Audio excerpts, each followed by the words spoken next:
أعوذ بالله من الشيطان الرجيم بسم الله الرحمن الرحيم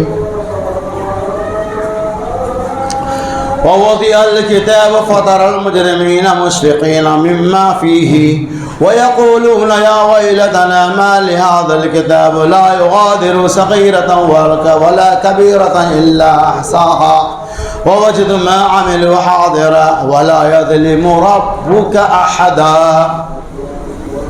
سورة الکہف پارہ نمبر 15 آیت نمبر 49. وعن عبد الله بن مسعود رضي الله عنه قال قال رسول الله صلى الله عليه وسلم لا تزول قدم ابن آدم يوم القيامة حتى يسأل عن 5: عن عمره فيما أفناه وعن شبابه فيما أبلاه وعن ماله من أين اكتسب وأنفقه وعن علمه ما عمل به. رواه الترمذی. علامہ البانی رحمہ اللہ نے اس حدیث کو صحیح قرار دیا ہے.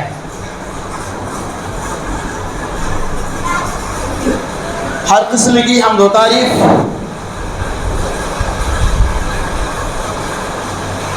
بڑائی اور کبریائی تنا اور خوبی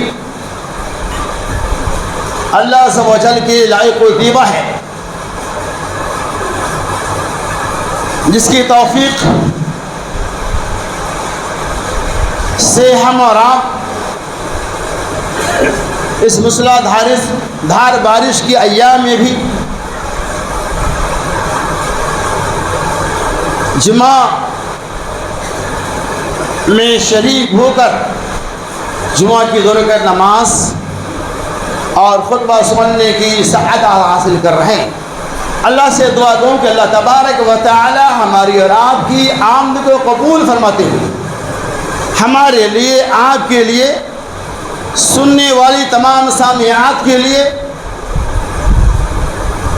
نجات کا ذریعہ بنائے. آمین یا رب العالمین.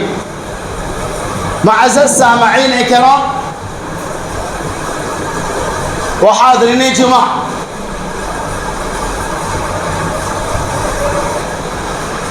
آج کی اس خطبہ جمعہ میں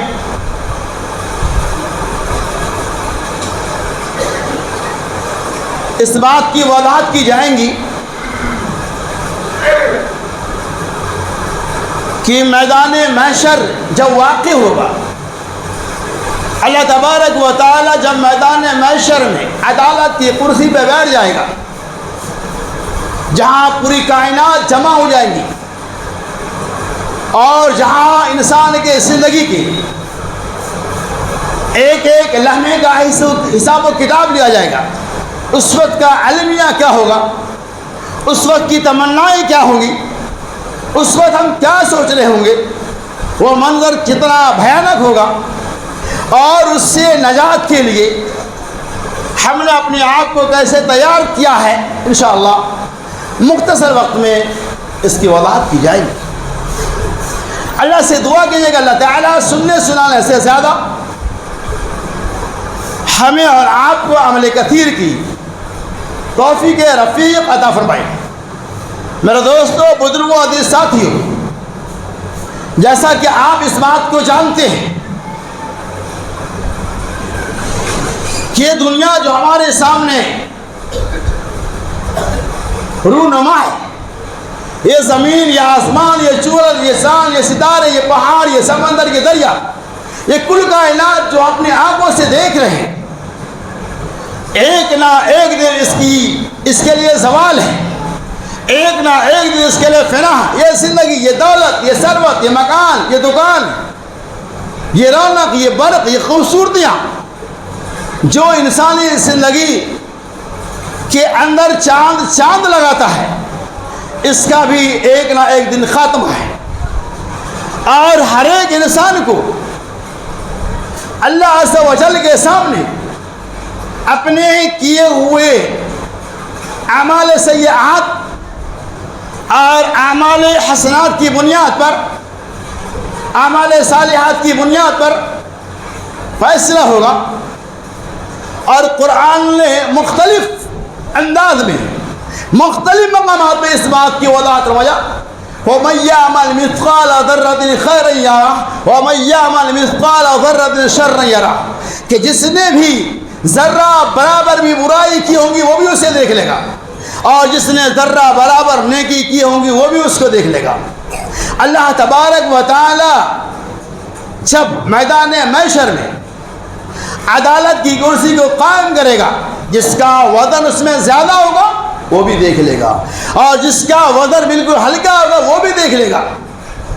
اور بڑے خوش نصیب وہ لوگ ہوں گے جن کے نام اعمال دائیں ہاتھ میں دیے جائیں گے، وَيَنْقَلَبُ إِلَىٰ أَهْلِهِ مَسْرُورًا، اور وہ اپنے اہل و عیال کے پاس، وہ اپنے گھر والوں کے پاس، اپنے رشتہ و نادا کے پاس خوش خرم لوٹیں گے۔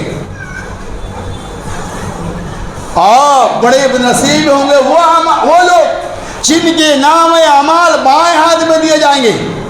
پہلے ہم آیت پاک کا ترجمہ ملاحظہ ہو جس کی تلاوت آپ کے سامنے کی گئی تھی۔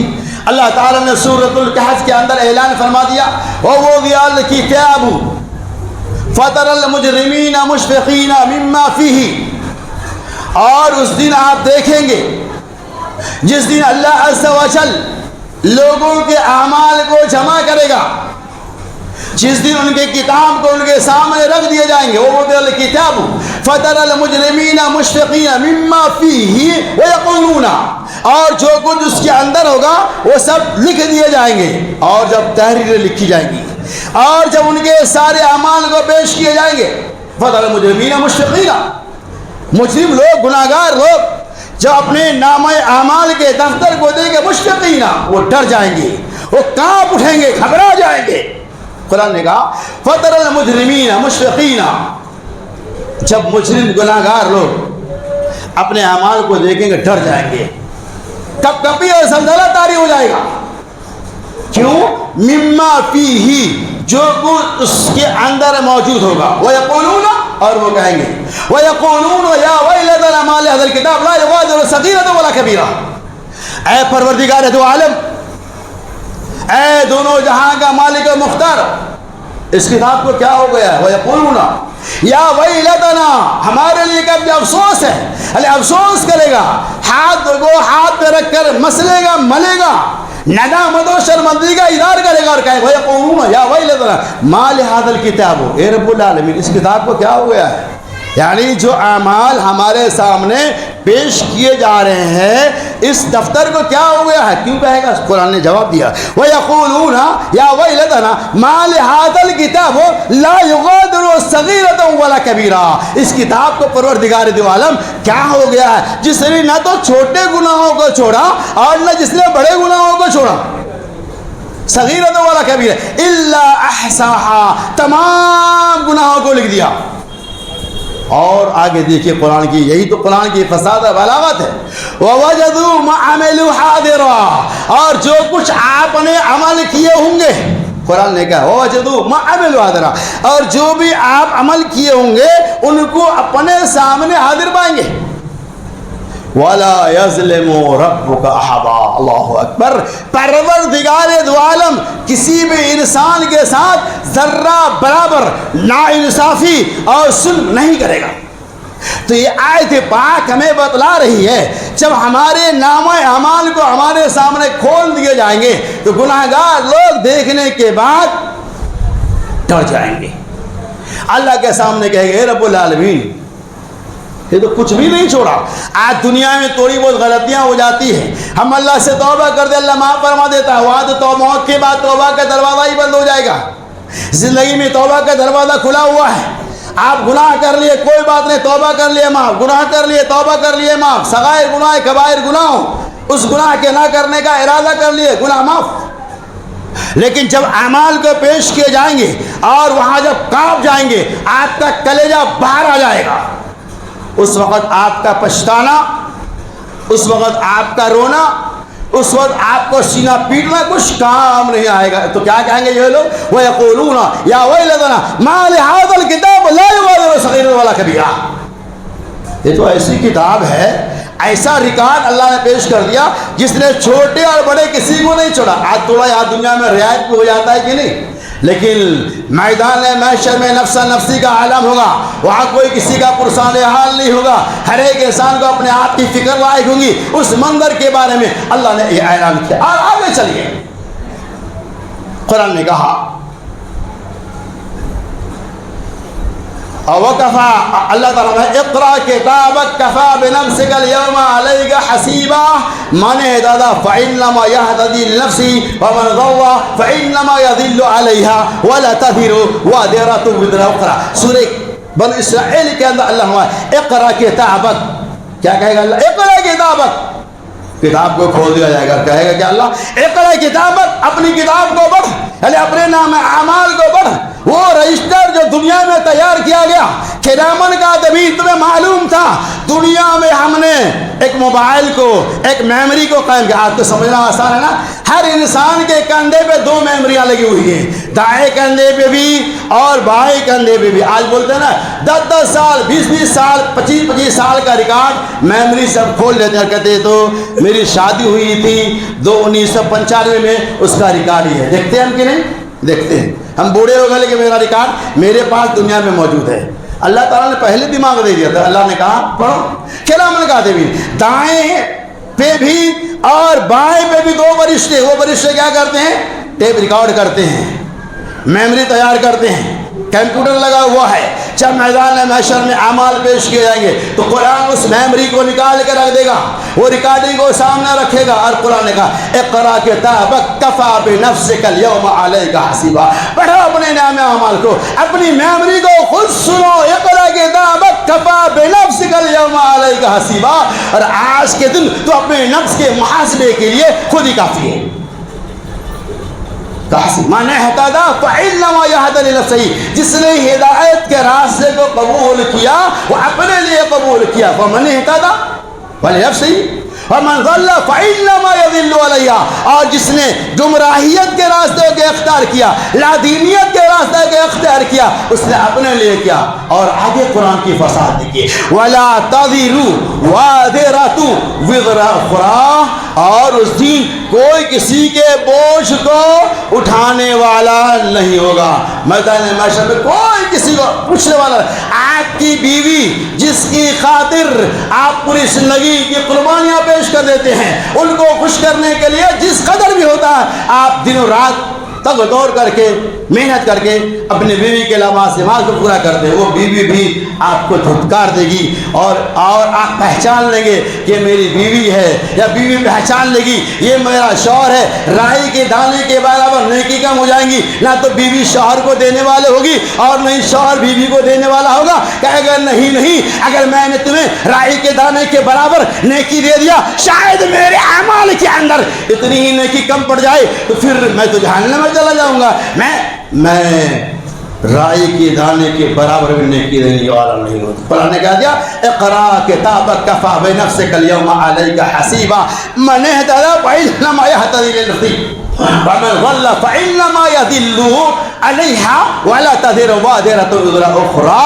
اس دن کوئی انسان کسی کے بوجھ کو اٹھانے والا نہیں ہوگا. نہ تو بیٹا باپ کے بوجھ کو اٹھائے گا، نہ باپ بیٹے کے بوجھ کو اٹھائے گا، نہ بیوی شوہر کی بوجھ کو اٹھائے گی، نہ شوہر بیوی کے بوجھ کو اٹھائے گا. ہر انسان کے ساتھ ایک المیہ ہوگا.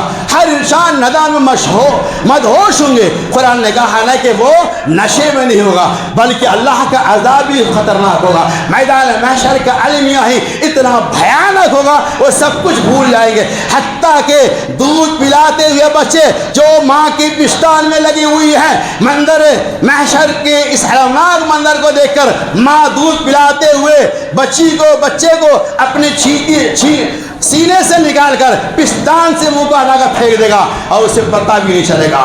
حتیٰ کہ قرآن نے کہا حاملہ عورتیں کہ حمل ساقط ہو جائیں گی اور کوئی پتہ نہیں چلے گا. اتنا بھیانک میدان محشر کا المیہ ہوگا، جس کے بارے میں قرآن نے کہہ دیا وَلَا تَذِرُ وَازِرَةٌ وِزْرَ أُخْرَىٰ وَمَا كُنَّا مُعَذِّبِينَ حَتَّىٰ نَبْعَثَ رَسُولًا۔ کوئی کسی کو بوجھ کو تو نہیں اٹھائے گا۔ اور قرآن نے دیکھیے کتنا پیارا لفظ استعمال کیا، وَمَا كُنَّا مُعَذِّبِينَ حَتَّىٰ نَبْعَثَ رَسُولًا، اور ہم کسی قوم کے اوپر عذاب کو نازل نہیں کرتے ہیں جب تک کہ اس عذاب سے آگاہی کے لیے، اس عذاب سے بچنے کے لیے فرشتہ میدان محشر کا المیہ بہت ہی خطرناک اور بھیانک ہوگا۔ یہی نہیں، جب میدان محشر قائم ہو جائے گا اتنے پہ بس نہیں ہے، ایک ایک پل کا حساب دینا ہوگا۔ آج ہمارے پاس ہمارے وقت کی کوئی قیمت نہیں ہے۔ یہ جوانی ہے، ہم سمجھتے جوانی رہیں گے، نہیں۔ آئیے حدیث پاک میں ایسا ہو، دیکھیے عن عبد الله بن مسعود رضي الله عنه قال قال رسول الله صلى الله عليه وسلم لا تزول قدم ابن آدم يوم القيامة حتى يسأل خمس الترمذي۔ حضرت عبداللہ ابن مسعود رضی اللہ تعالی عنہ کہتے ہیں رسول اللہ صلی اللہ علیہ وسلم نے ارشاد فرمایا، اللہ اکبر، میدان محشر میں کسی انسان کا پیر اپنی جگہ سے ٹس سے مس نہیں ہوگا، ڈگمگائے گا نہیں، ہلے گا نہیں، حرکت نہیں کرے گا۔ کب حرکت کب کرے گا؟ قرآن نبی نے فرمایا حتی یسأل عن خمس، یہاں تک کہ 5 چیزوں کے بارے میں سوال کر لیا۔ یہ 5 کی تفصیلات بتاؤں گا تو بہت وقت درکار ہے، بالاختصار یہ 5 چیزوں کے بارے میں سوال کر لیا جائے گا۔ وعن عمرہ فیما افناؤ، ہماری عمر کے بارے میں اللہ سوال کرے گا جسے ہم نے دفن کر دیا، گوا دیا۔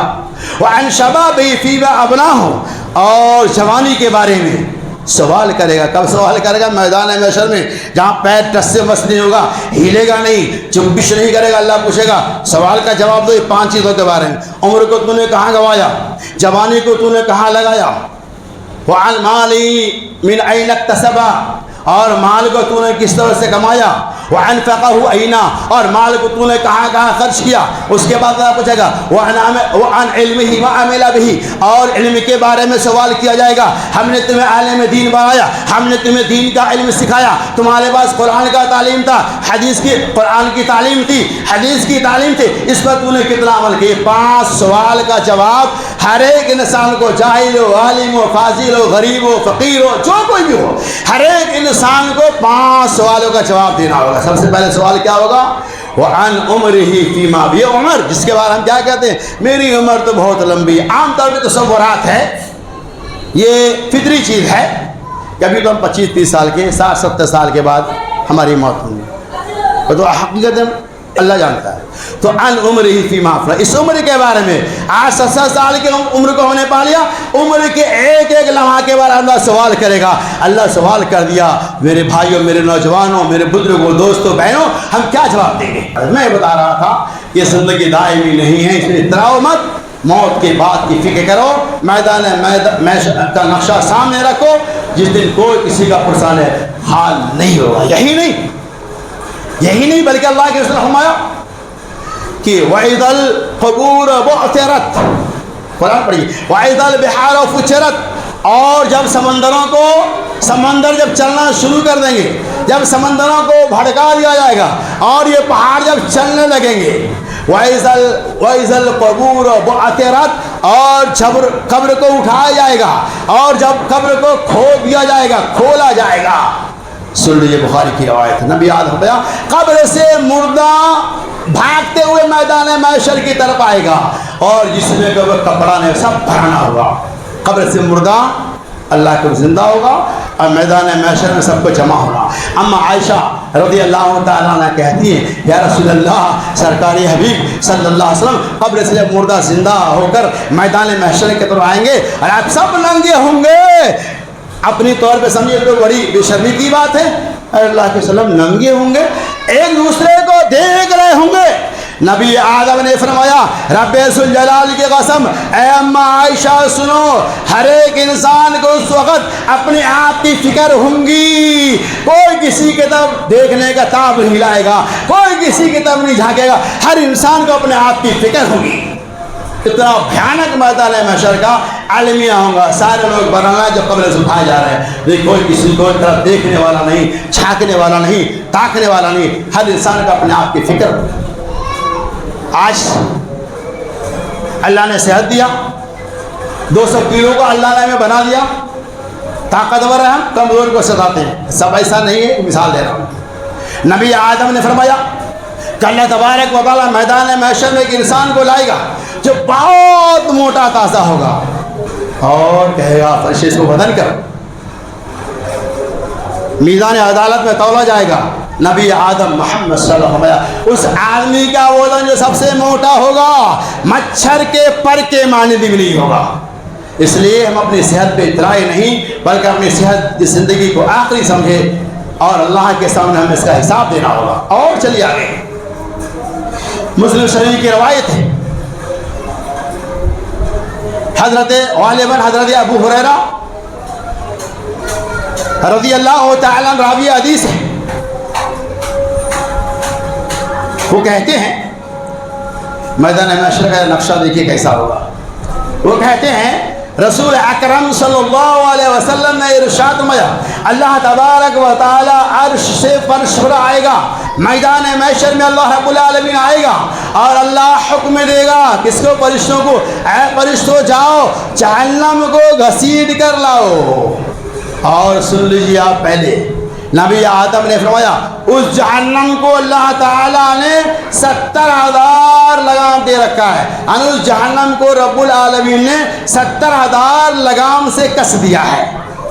لگام کسنا جانتے ہیں؟ جیسے آج کیا کہتے ہیں، ارے زیادہ مت بولو، منہ پہ لگام لگا لو، بہت بول دیے، مطلب یہ کہ منہ کو بند کرو، منہ کو پھاڑو مت۔ تو اللہ تعالیٰ اس جہنم کو 70,000 لگام سے پیک کر دے گا، کس دے گا، میدان محشر میں آئے گا۔ تو اللہ تعالیٰ فرشتوں سے کہے جائے فرشتوں اس جہنم کو گھسیٹ کر لاؤ۔ اور ایک بہت بڑی بات ہے، ایک تو پہلی بات ہے کہ جہنم کو 70,000 لگاموں سے کس دیا گیا ہے، 70,000 لگاموں سے جہنم کو باندھا گیا ہے، لگام لگا دیا گیا ہے۔ اور اللہ تعالیٰ فرشتہ جاؤ جہنم کو گھسیٹ کے لاؤ۔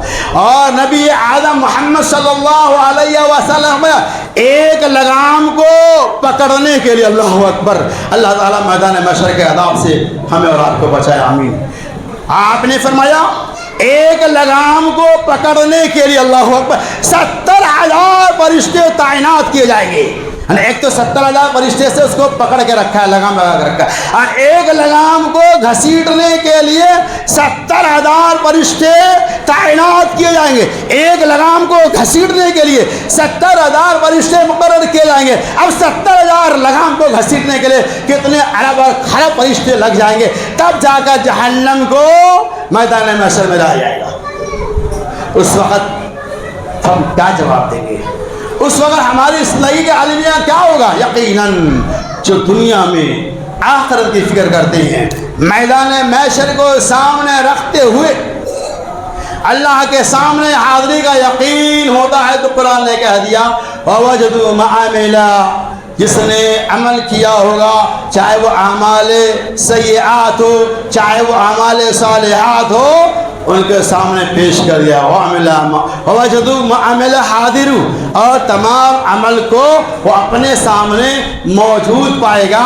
وَلَا يَظْلِمُ رَبُّكَ أَحَدًا، اور پروردگار دو عالم کسی انسان کے ساتھ ناانصافی اور ظلم نہیں کرتا ہے۔ لہذا اللہ سے دعا گو کہ اللہ تبارک و تعالیٰ اس زندگی میں ہمیں موت کے بعد کی فکر کرنے کی توفیق رفیق فرمائے۔ اللہ عز و جل میدان محشر کے دن چام کھڑے کیے جائیں گے، 5 سوالات کا جواب دینا ہوگا۔ اللہ تعالیٰ 5 چیزوں کی قدر و قیمت کو سمجھ کر ہمیں زندگی گزارنے کی توفیق رفیق فرمائے، آمین اے رب العالمین۔ ہمارے جو بھائی بیمار ہے اسے تو صحت کاملہ اور عاجلہ عطا فرما دے۔ اللہ ہمارے جو بھائی دنیا سے گزر چکے ہیں، مر گئے ہیں، اللہ چاہے وہ مردوں میں سے ہو خواتین میں سے ہو، ان کے گناہوں کو مٹا دے۔ اللہ ان کو جنت الفردوس میں اعلیٰ مقام عطا فرما۔ اللہ ہمارے جو بھائی موجود ہیں انہیں اسلام پر زندہ و تابندہ رکھ کر اسلام کے مطابق زندگی گزارنے کی توفیق عطا فرما۔ اللہ ہمارے جو بھائی اور اولاد کی نعمت سے محروم ہے انہیں نیک و صالح اولاد عطا فرما. آمین. وآخر دعوانا الحمدللہ رب العالمین.